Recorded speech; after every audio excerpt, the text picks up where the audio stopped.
Suala la kuchinja limetajwa ndani ya Qur'an, lakini angalieni maajabu ya Waislamu wa zama hizi.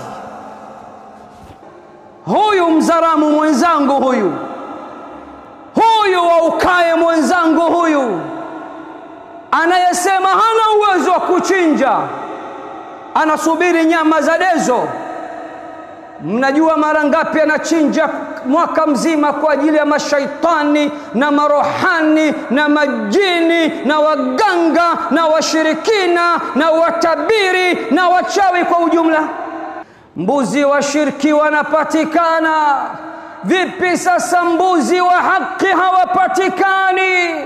Vipi sasa mbuzi wa halali hawapatikani? Vipi sasa mbuzi wa Allah hawapatikani? Vipi sasa mbuzi wa Nabii Ibrahim alayhi salam hawapatikani? Vipi sasa mbuzi wa Mtume Muhammad sallallahu alayhi wasallama hawapatikani? Ndugu zangu Waislamu, ndugu zangu Waislamu, anwani ya khutba yetu ya leo, kichwa chake cha habari kinatuambia Waislam tusipende mteremko. Waislam tusipende mteremko. Waislam tusipende dezo. Waislam tusipende kitonga.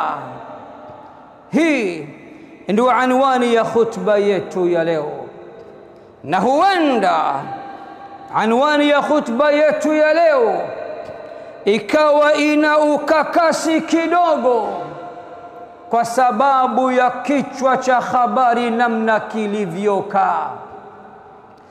Lakini Waarabu wanasema idha urifa sabab batala alajab, sababu ikifahamika basi mshangao unatoweka. Nini sababu ya anwani hii ya khutba yangu ya leo? Kwa nini nimekuja na anwani ya khutba isemayo Waislamu tusipende mteremko? Kwa sababu Waislamu wengi tumekuwa ni wenye kujisahau. Waislamu wengi tumekuwa wenye kughafilika na mambo mbalimbali katika dini yetu tukufu ya Uislamu. Waislamu wengi tumeghafilika na suala zima la ibada ya kuchinja. Hata wale wenye kumiliki 1,500,000, 170,000, 180,000 hadi 200,000 wa mbuzi mmoja kwa mwaka mzima mara moja, wameghafilika na ibada hii ya kuchinja. Na hatimaye kila mtu anajitoa katika swala zima la ibada hii ya kuchinja, kana kwamba ibada hii ya kuchinja haimuhusu. Ibada hii ya kuchinja yeye hahusiki nayo. Akisikia kuchinja anadhani mamilioni ya pesa. Kumbe mbuzi wa Vingunguti hata akipanda hawezi kuzidi kuanzia 1,500,000 hadi 200,000. 1,500,000 hadi 200,000 kwa mwaka mzima kuitoa kwa ajili ya Allah. Ukawa una kichinjo chako, una mbuzi wako au una kondoo wako.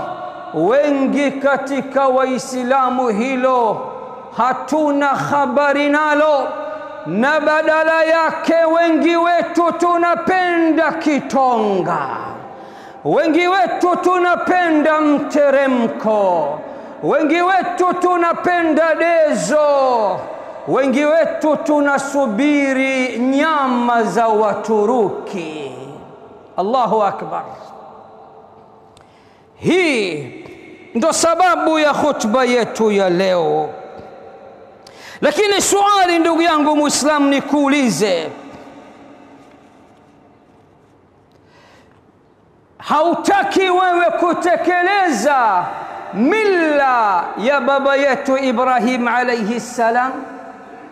Hautaki wewe kutekeleza sunna ya mtume wetu, mwalimu wetu, kiongozi wetu na kipenzi chetu Mtume Muhammad sallallahu alayhi wasallam? Unaspendi malaki ya pesa na mamilioni ya pesa kwa mwaka mzima, unashindwa kumnunua mbuzi mmoja ukaingia katika orodha, katika faili la Allah waliomfurahisha Allah siku ya Eid, waliomwaga damu ya mnyama kwa ajili ya Allah siku ya Eid, waliojifananisha na Nabii Ibrahim alayhi salam na mtume wetu Muhammad sallallahu alayhi wasallam. كما هو حالنا في عيد الفطر وزكاة الفطر. na hili pia linajitokeza mara kwa mara katika Eidul Fitri. Subhanallah, wengi wetu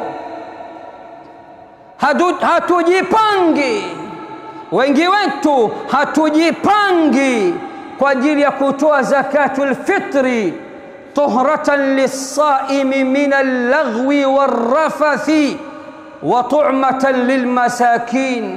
Bwana Mtume Muhammad sallallahu alayhi wasallam ametuambia, toeni zakatul fitri enyi Waislamu, enyi wafungaji.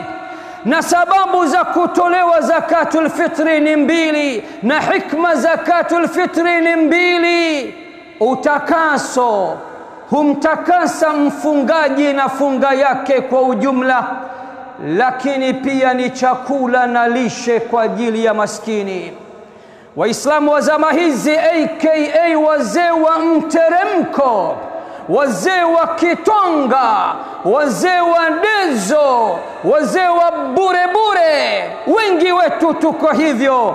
Hatuko tayari hata kutafuta shilingi 6,250 za Kitanzania tukanunua mchele wa kilo 2.5, mchele wenye thamani ya shilingi 2,500. Piga hisabu, 2,500 mara 2 shilingi 5,000.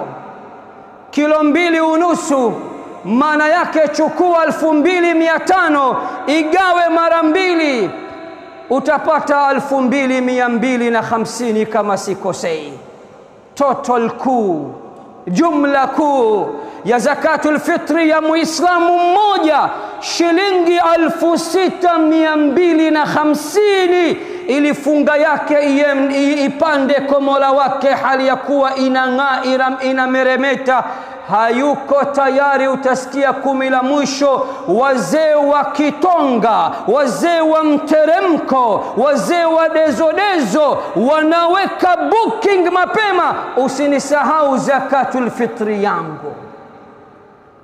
Zakatul fitri ya babu yako gani? Mbona na wewe unahusika? Mbona zakatul fitri hikma yake ni kumtakasa mfungaji na funga yake? Hutaki utakasike wewe? Hutaki funga yako itakasike wewe? Hal kadhalika tukifika katika Eidul Adha, hata wale wenye uwezo wa kupata 1,500,000, 1,70,000, 1,80,000 hadi 200,000 potelea pote, wafanya biashara wenye tamaa wa Vingunguti na maeneo mbalimbali wanawakomoa Waislamu katika kupandisha bidhaa wakati wa Eid, hasa Eidul Fitri na Eidul Adha. Utaona mbuzi wa shilingi 1090 mpaka laki na 10 sasa anauzwa 200,000. Potele ya pote, hata akiuzwa 300,000 kwa mwaka mzima unatoa 300,000 mara moja. Familia yako ifurahi, uingie katika orodha ya waliotekeleza mila ya Ibrahim, baba wa tauhid. Ukaingia katika orodha ya wale waliomuiga Bwana Mtume Muhammad sallallahu alayhi wasallam, na hilo pia linatushinda. Waislamu, tusipende mteremko. Waislamu, tusipende dezo. Waislamu, tusipende kitonga, bali tujitahidi tuchinje katika Eid hii, Eidul Adha, na wala tusisubirie nyama za Waturuki. Na hapa niweke angalizo, si wapondi Waislamu wenzangu wa Turuki, bali nawapongeza kwa wanachokifanya, lakini mimi ninawalaumu Waislamu wenzangu wa Afrika ambao wanashindwa kujua thamani ya kichinjo, ili hali wana uwezo wa kuchinja mbuzi mmoja. Bwana Mtume Muhammad sallallahu alayhi wasallam katika mafundisho yake, familia nzima mbuzi mmoja au kondoo mmoja. Ukisema tuko wengi shekhe, huyo mbuzi mmoja atatafunwa na watoto tu, itakwisha. Si vibaya ukaongeza mbuzi 2, 3, 5 madama wasaa wako unakuruhusu na uwezo wako pia. Lakini sheria imesema kwa yule mwenye uwezo anawajibishwa mbuzi mmoja. Umejikuta mko wengi kweli kweli, ongeza mbuzi, hakuna tatizo katika hilo. Kwa hivyo basi, familia moja ni mbuzi mmoja, familia moja ni kondoo mmoja. Lakini tukija kwa mzee ngamia na ng'ombe, Bwana Mtume sallallahu alayhi wasallam katika mafundisho yake, familia 7 washe ngamia mmoja na ng'ombe mmoja. Huu ndio Uislamu. Kama mnaona mbuzi mmoja hatoshi, vijana wafanya biashara chipukizi wa Kiislamu mlioanzisha biashara zenu ndogo ndogo na maduka yenu, na muomba Rahman aliyenyanyua mbingu pasina nguzo akunyanyueni na anyanyue biashara zenu. Kama uwezo huo mnao wa shilingi 200,000, chinja mbuzi kwa ajili ya Allah, na utasikia hivi mbele namna Bwana Mtume sallallahu alayhi wasallam anavyotuelezea utukufu wa ibada ya kuchinja ndani ya siku ya Eid. Ndugu zangu Waislamu, tusipende siku zote tukawa ni wakupewa, bali ifike pahala nasi tuwe watoaji, bali ifike pahala nasi pia watoaji. Msikilize mtume wetu, mwalimu wetu, kiongozi wetu na kipenzi chetu Mtume Muhammad sallallahu alayhi wasallam anavyotuambia, al-yadul ulya khairun min al-yadi sufla, mkono wa juu siku zote ni kheri na ni bora zaidi mbele ya Allah kuliko mkono wa chini. Nini maana yake? Mkono wa kutoa siku zote unakuwa juu babu, na mkono wa kupokea siku zote unakwaga chini babu. Mkono wa kutoa ni bora mbele ya Allah kuliko mkono wa kupokea. Na hapo nigeuze tena shilingi upande mwingine kwa wale Waislamu ambao hali zao ni dhuful hal, ni dhaful hal. Hali zao ni mbaya, ni pangu pakavutia mchuzi, hawajui hata kula yao. Hao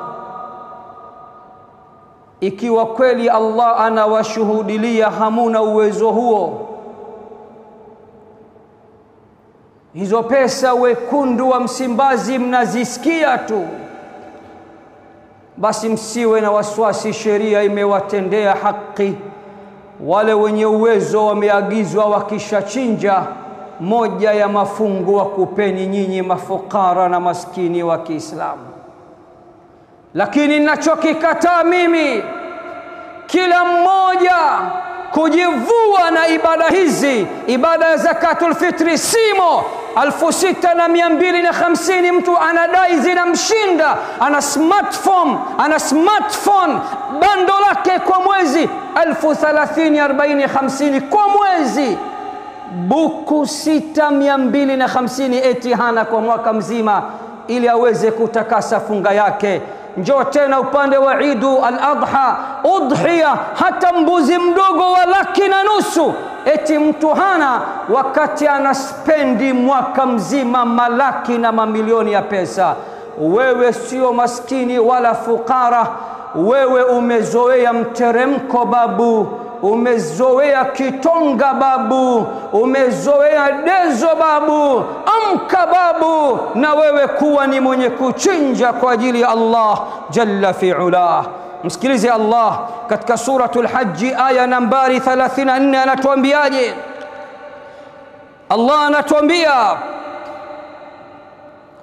walikulli ummatin ja'alna mansaka, walikulli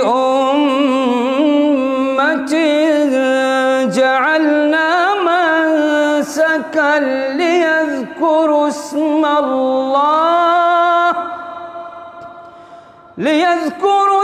Allahi ala ma razaqahum min bahimatil an'am. Na hakika kila umma tumewajalia kichinjo chao, kila umma tumewajalia ibada yao ya kuchinja ili kujikurubisha kwa Mola wao, na ili wapate kutaja jina la Allah juu ya vile alivyowaruzuku kutokana na bahimatul an'am, yani wanyama wa mifugo, ngamia, ng'ombe, mbuzi na kondoo. Aya hii ya Qur'an imekwisha kata shauri, ndugu yangu, inatuambia kila umma tumewajalia kuwa na ibada ya kuchinja, na ummatu Muhammad sallallahu alayhi wasallam, ibada yetu kuu ya kuchinja ni katika Eidul Adha, ni katika Eidul Adha tashabbuhan, ili kujifananisha na Nabii Ibrahim alayhi salam, tashabbuhan bi khalilillahi Ibrahim alayhi salam wa bi habibillahi Muhammadin sallallahu alayhi wasallam, ili kujifananisha na kipenzi cha Allah Nabii Ibrahim alayhi salam na kipenzi cha Allah mtume wetu Muhammad sallallahu alayhi wasallam, lakini pia ili kujifananisha na mahujaji wote siku ya Eid wanachinja, na kuchinja ni sehemu ya kusihi kwa ibada yao ya hija. Kama hilo walikutoshi na kupeleka katika juzu amma, sura ndogo kuliko sura zote, sura fupi kuliko sura zote, ambapo Allah anatuambia tusali salatul Eid al-Adha, tukishamaliza kusali tuchinje. Ni sura gani? na imesema nini. aqulu ma tasma'un wastaghfirullaha li wa lakum fastaghfiruhu innahu huwal ghafurur rahim wa huwal barrul karim. Allahumma anta rabbi la ilaha illa anta khalaqtani wa ana abduka.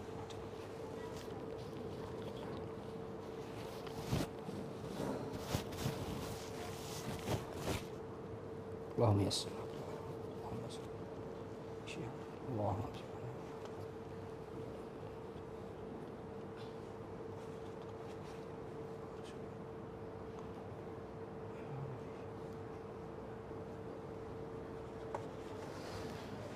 الحمد لله رب العالمين وأصلي وأسلم صلاة وتسليما يليقان بمقام أمير الأنبياء وإمام المرسلين سيدنا ونبينا محمد صلى الله عليه وعلى آله وصحبه أجمعين. Kipi sasa alichokisema Allah?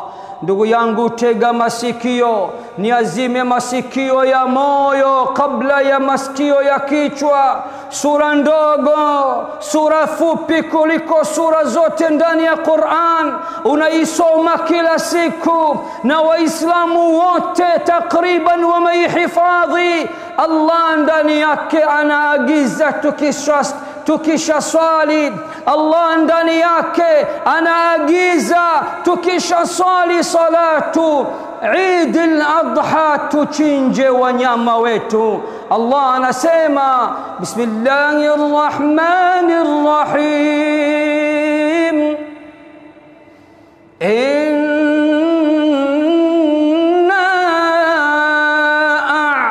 a'tainaka al-kawthar fasalli li rabbika wanhar inna shani'aka huwal abtar.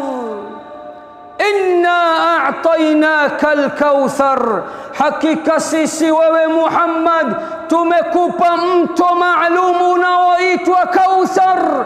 Maji yake matamu kuliko asali, meupe kuliko maziwa. Atakayekunywa pafu moja tu hatosikia milele katika ummati wangu. Wengine wakasema inna a'tainaka al-Kauthar, hakika sisi tumekupa khairi nyingi mno wewe Muhammad, fasalli li rabbika wanhar.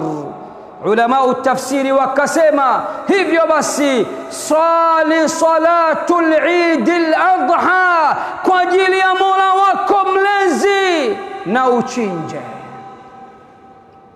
Wanhar, na uchinje. Suala la kuchinja limetajwa ndani ya Qur'an, lakini angalieni maajabu ya Waislamu wa zama hizi. Angalieni Waislamu wa zama hizi na kupeni mifano iliyo hai. Warabu wanasema wa bil mithal yattadhihu al maqal, mifano hufanya maneno yawe wazi na sentensi ziwe wazi zaidi. Huyu mzaramu mwenzangu, huyu waukae mwenzangu, huyu anayesema hana uwezo wa kuchinja, anasubiri nyama za dezo. Mnajua mara ngapi anachinja mwaka mzima kwa ajili ya mashaitani na marohani na majini na waganga na washirikina na watabiri na wachawi kwa ujumla. Unakwenda kwa yule anayeitwa mtaalam, unakwenda kwa yule anayeitwa mtaalam,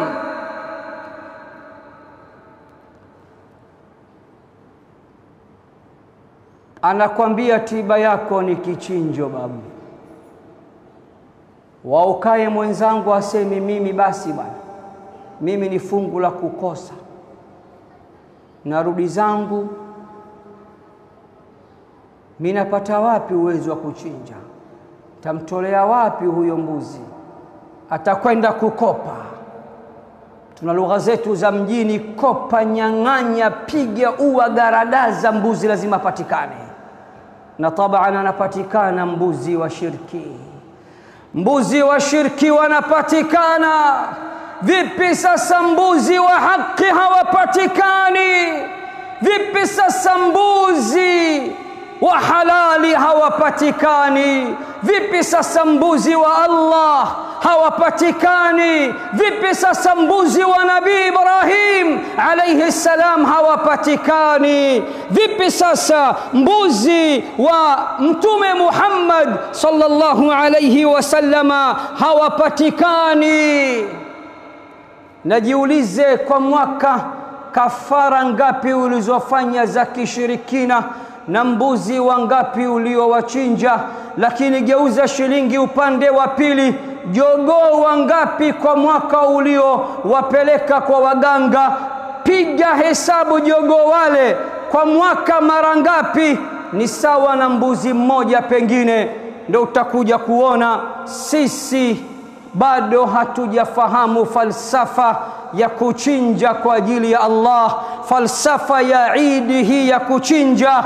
Uwezo tunao, penye nia pana njia, tukitaka tunaweza.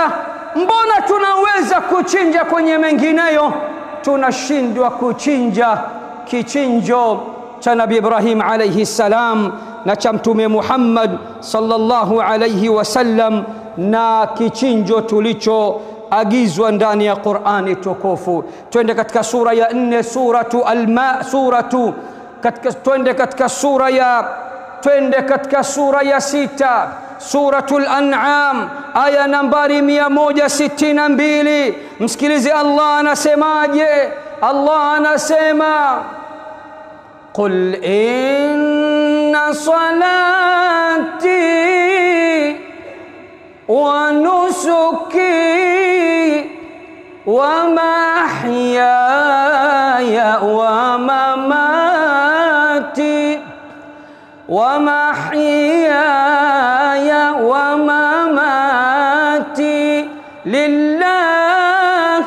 lillahi rabbil alamin la sharika lahu wa bidhalika umirtu wa ana awwalul muslimin.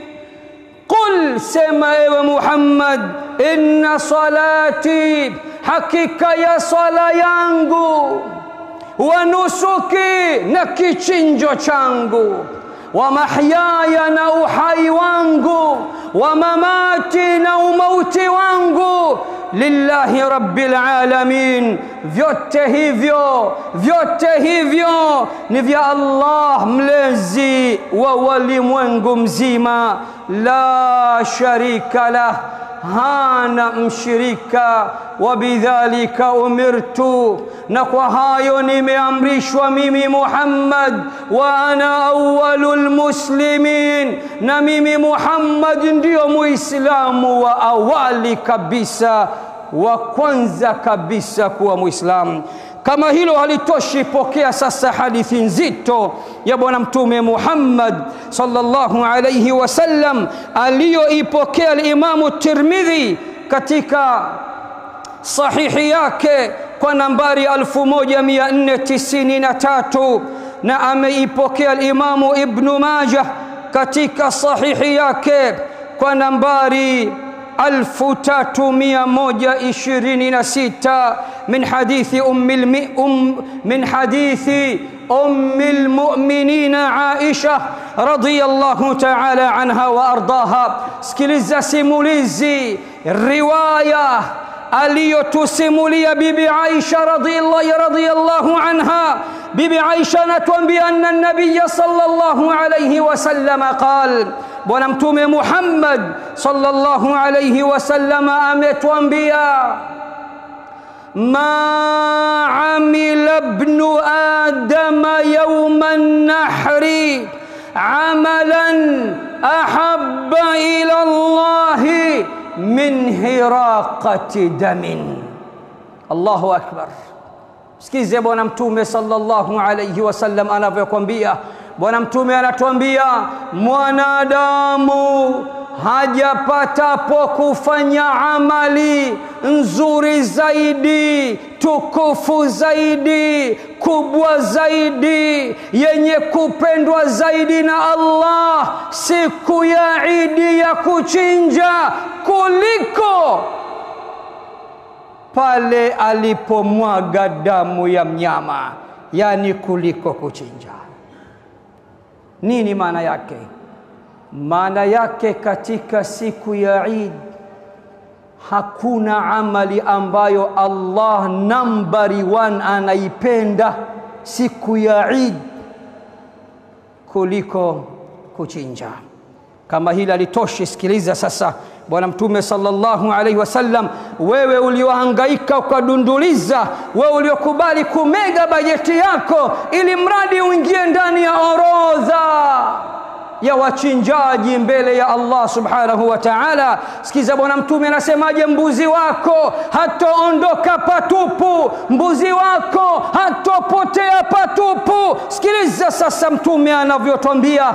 Mtume anasema, wa innahu la yati yawm alqiyamah, na huyu mnyama aliyechinjwa, na huyu mbuzi wako, kondoo wako, au ngamia wako, au ng'ombe wako, kichinjo chako kitakuja siku ya kiyama kikiwa kamili kabisa, biquruniha, kichinjo kitakuja na mapembe yake kamili, wa adla fiha, kichinjo kitakuja na kwatu zake zote na kucha zake zote, wa ash'ariha, kichinjo kitakuja na manyoya yake yote kamili, ili kuwekwa katika mizani yako ya mema yako siku ya kiyama. Subhanallah. Kisha Bwana Mtume anasema, wa inna ad-dama la yaqa'u min Allahi bimakanin qabla an yaqa'a 'ala al-ardi fatibu biha nafsa. Nakumbukeni, tambueni ya kuwa hiyo damu anapochinjwa huyo mnyama, hiyo damu kabla ya kudondoka katika michanga yenu ya duniani tayari imekwisha dondoka mbele ya Allah kwa thamani nzito, kwa fadhila nzito, kwa kheri nyingi na kwa baraka tele kabisa. Fatibu biha nafsa, basi furahieni kichinjo chenu. Ndugu Waislamu, nikiwa mwishoni mwa khutba yangu niwakumbushe hadithi aliyoipokea al-Imamu Ahmad katika Musnad, hadithi nambari 8273, na ameipokea al-Imamu Ibn Majah kwa nambari 3125.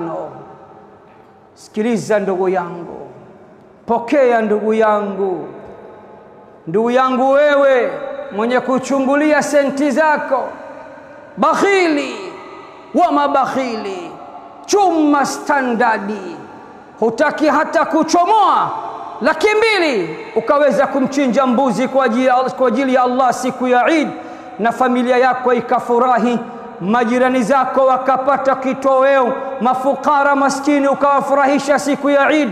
Wewe kazi kuchungulia pesa zako hizi. Sikiliza Bwana Mtume Muhammad anavyokukana, sikiliza Bwana Mtume Muhammad anavyokukataa katika hadithi hii aliyoipokea Imam Abu Huraira. Bwana Mtume sallallahu alayhi wasallam anasema, man wajada sa'atan falam yudahi fala yaqrabanna musallana. Allahu akbar, Allahu akbar. Sikiliza Bwana Mtume anasemaje: yule aliyepata wasaa wa kuchinja, yule ambaye Allah kampa wasaa wa kuchinja, anazo fedha, mzigo anao, mpunga anao, senti anazo, kisha akafanya ubakhili, akazembea, akapuuza na hakuchinja, Mtume anasema asinikurubie, asije katika musalla wetu, huwa tumtaki. Bwana Mtume amekukataa wewe chuma standardi. Bwana Mtume amekukataa wewe bakhili wa mabakhili. Bwana Mtume amekukataa wewe mkono wa birika. Bwana Mtume amekukataa wewe mwenye kutazama sana pesa zako, hauko tayari kumwaga damu ya mnyama siku ya Idi kwa ajili ya Allah. Mwenye wasaa na asichinje, huyo asitukurubie katika musalla wetu. Nini unataka baada ya Mtume Muhammad sallallahu alayhi wasallam kukukataa? Nahitimisha khutba yangu kwa mambo makuu mawili. Jambo la kwanza, si kila mnyama anachinjwa. Udhiya, kichinjo ndugu zangu, kina masharti na vigezo. Masharti na vigezo vya udhiya ni matatu. Sikiliza vizuri. Sharti la kwanza, huyu mnyama ambaye lazima atokane na aina 4 ya wanyama, ama awe mbuzi au awe kondoo au awe ng'ombe au awe ngamia. Wazee wa kokoriko hamkubaliki hapo. Wazee wa kokoriko hamuna nafasi katika hili. Juzi tu, na wallah nimefunga leo, juzi tu kuna Muislamu kanitumia message katika Instagram, anasema shekhe, sina uwezo kabisa, naruhusiwa kumchinja kuku? Ndio natoa ujumbe sasa kwa Waislamu wote, kokoriko hana nafasi katika Idi hii. Ukichinja kuku wako hata 10-20 hautoandikiwa thawabu kama vile umepata kuchinja katika Idi hii bali utaishia tu kufaidi nyama za kuku. Wanyama wanaotakiwa kuchinjwa ni hawa 4 Waislamu: mbuzi, kondoo, ng'ombe au ngamia. Wanyama wawili, ngamia na ng'ombe, tunatakiwa tushare familia 7. Wanyama wawili, mbuzi na kondoo, familia moja, hakuna share. Sasa hawa wanyama ili wakubalike kuwa udhiya, sharti la kwanza, lazima wafikie umri wa kisheria wa wao kutakiwa kuwa udhiya katika Eidul Adha. Usijiendee tu. Sikiliza sasa, kama mmeamua kumchinja ngamia, familia aina 7, hakikisheni ngamia ana umri wa miaka 5, kuanzia miaka 5. Na kama ni ng'ombe, lazima awe na umri kuanzia miaka 2. Na kama mbuzi, lazima awe na umri wa mwaka 1, kuanzia mwaka 1. Na kama ni kondoo, lazima awe ana nusu ya mwaka 1, bimaana miezi 6. Shekhe, umetupa kibarua. Umri wa watoto wangu sikumbuki, umri wa watoto wangu mimi sikumbuki, mpaka niulize kwa waifu, hivi huyu kazaliwa mwaka gani? Wanawake ndio wana kumbukumbu, mimi nitajuaje umri wa mnyama? Wauzaji wanajua mnyama huyu ana umri gani. Akikuchakachua, huna dhima, udhiya yako imepokelewa na inakula kwake. Hilo ndugu zangu ni la kwanza. La pili, mnyama yule lazima akosekane na kasoro 4. Lazima aepukane na aibu 4, kasoro 4. Kasoro ya kwanza, kama alivyosema Bwana Mtume sallallahu alayhi wasallam, al-awra'u al-bayyinu awaruha, asiwe chongo.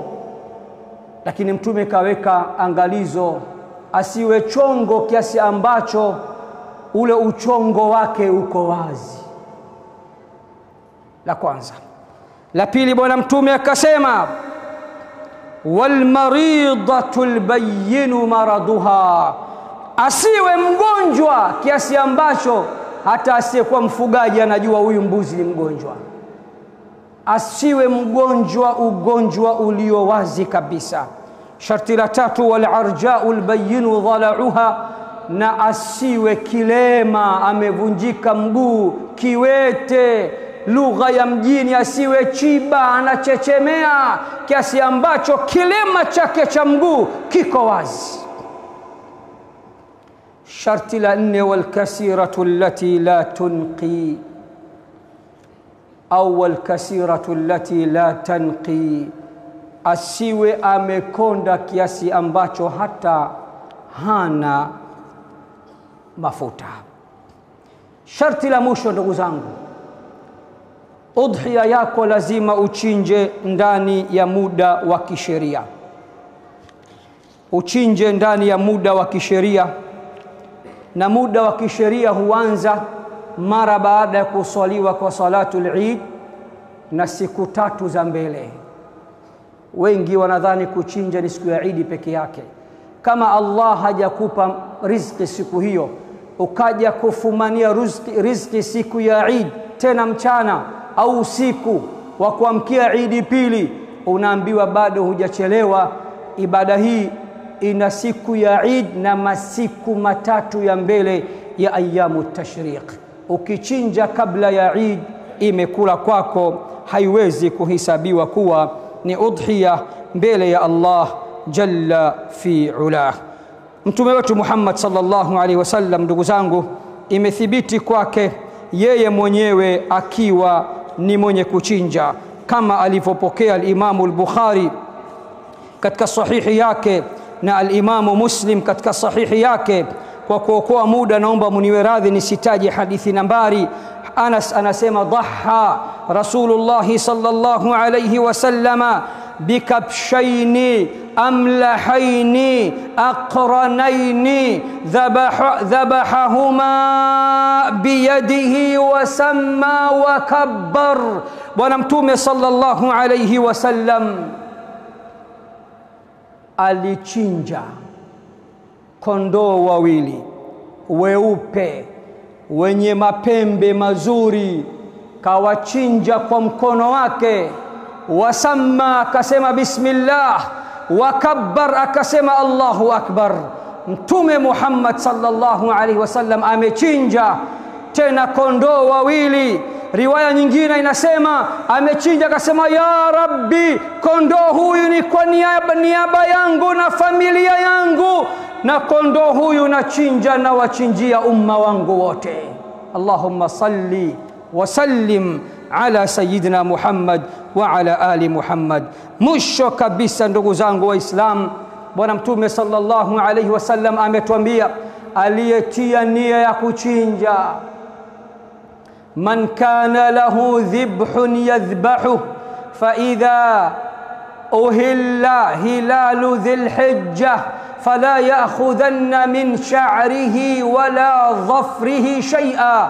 Yule ambaye ametia nia ya kuchinja mwezi wa Dhulhijja ukiandama tu, mfungo 3 ukiandama tu, asikate kucha zake, asikate nywele zake, nywele za kichwani, za mustache, za ndevu, popote pale asiguse katika nywele zake mpaka atakapochinja.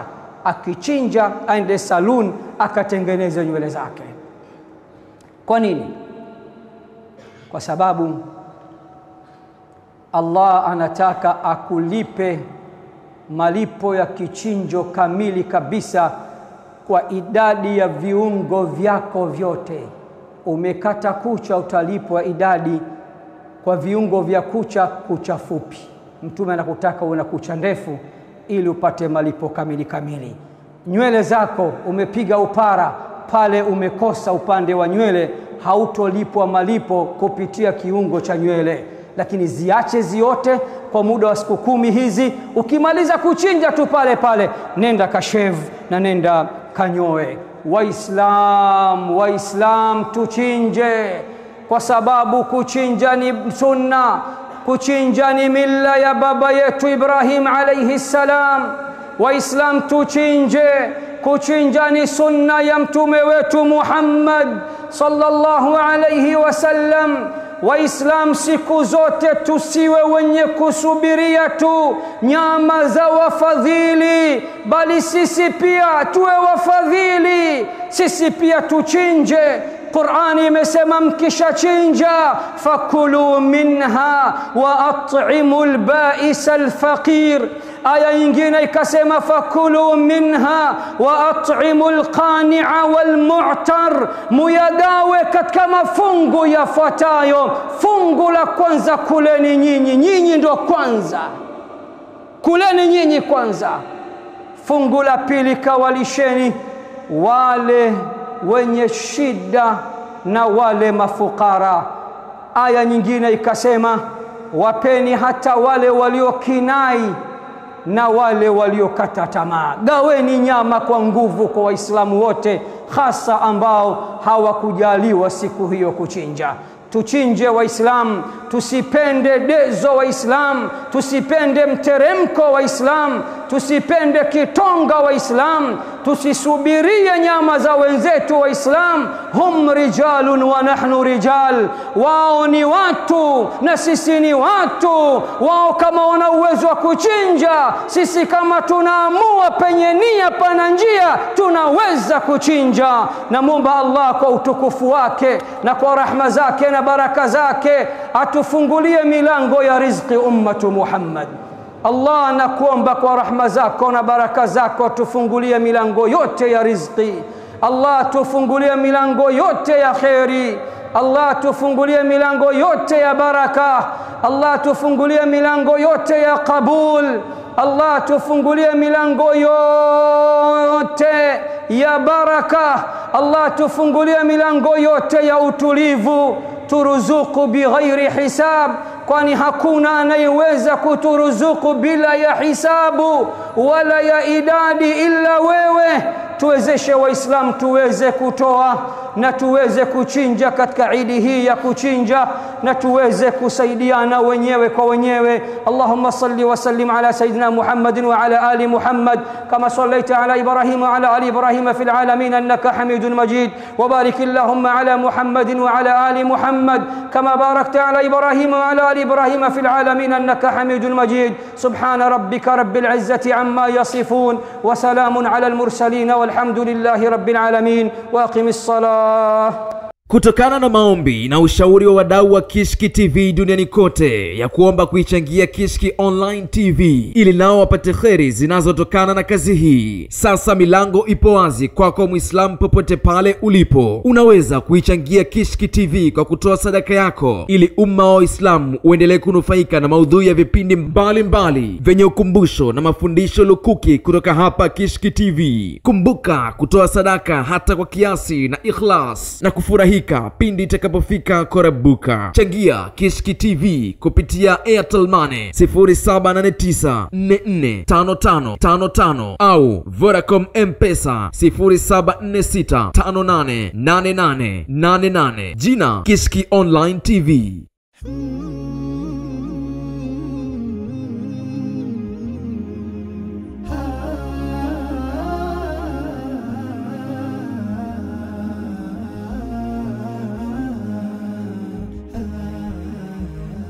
Allah